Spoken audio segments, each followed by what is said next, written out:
ह्या 5वी शिष्यवृत्ती परीक्षेमध्ये किती गुण मिळाले? मला या 5वी शिष्यवृत्ती परीक्षेत 276 गुण मिळाले व मी पुणे जिल्ह्यात प्रथम क्रमांक पटकावला. माझे नाव अनुजा जामलनरे.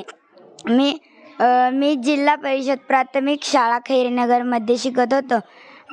माझ्या हाडाच्या शिक्षका सौगावाने मॅडम यांनी मला खूप मार्गदर्शन केले आणि मला 280 गुण मिळाले.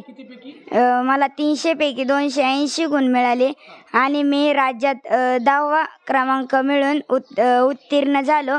तसेच मी फक्त प्रयत्न करत होते आणि मुलं मला भरपूर अशी साथ देत होते.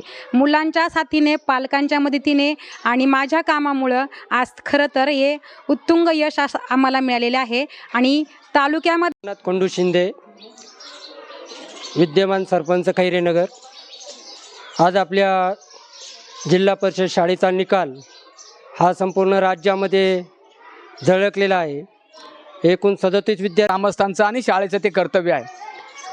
37 पटसंख्या असताना 17 विद्यार्थी गुणवत्ता यादीत येणं, त्यामध्ये 3 विद्यार्थी तुमच्या राज्य गुणवत्ता यादीत आणि 14 विद्यार्थी जिल्हा गुणवत्ता यादीत येणं एवढं काही सोपं काम नाही आहे. पुंडे सरांनी सांगितलं 280, 285 आणि शाळेचा निकाल 5व्या नंबरला येणं